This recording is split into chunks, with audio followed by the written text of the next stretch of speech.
Now before we go on, I did want to show you where those connection strings are coming from. If I right-click on the project and choose Properties, here you see our settings. Now you could have chosen the settings from this list of tabs here. Settings is where we go for this sort of information. I've set up here two connection strings, the Northwind connection string and the Jet connection string. Just so you know how that works, let me create a new one. I'll give it a name, give it whatever name you want. Here from this drop-down list, choose connection string, and once you do that, the tool sets it up as an application-wide setting, and I can click the Build button here,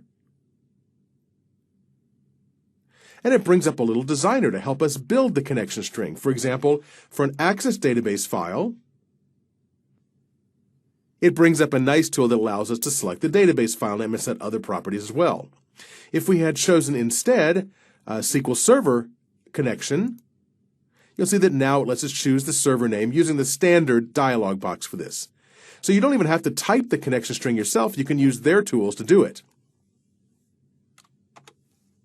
However, we already have the connection strings we need. In this case, you can see that we're getting Northwind data from SQL Express, that is the named instance of SQL Server 2005 that comes with Visual Studio. And for the Jet connection string, I've set this one up getting provider equals Microsoft.jet.olydb.4.0, and also you'll see the data source equals a placeholder. The placeholder is filled in by code at runtime. The name of the database is here, accesssample.mdb, but we don't know the actual path, so we need to calculate that at runtime. So just to complete this exploration, let's go find the code that does that. That should be in here. If I look down at the bottom, there's some Jet helper methods. You'll see there's a getMDBPath private function.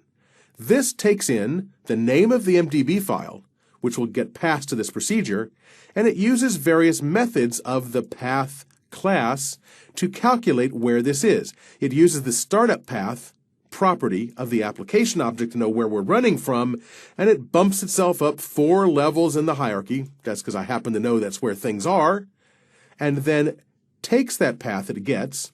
If it doesn't end with a backslash, it tacks on a backslash and returns back the path plus the MDB name. So it builds up the actual path to where the MDB file lives. The public, or in this case internal, getJetConnectionString method, well, this one goes out and retrieves from our properties the Jet connection string, and it retrieves the name of the MDB file and allows the getMDBPath function to retrieve the path and shove it into the placeholder in this string. And we return that as the return value from this method. So the getJetConnectionString method actually calculates where the file is and returns it back as its return value. So when we need to work with the MDB file, we'll be using this method to calculate the location of the MDB file and using it as part of the code.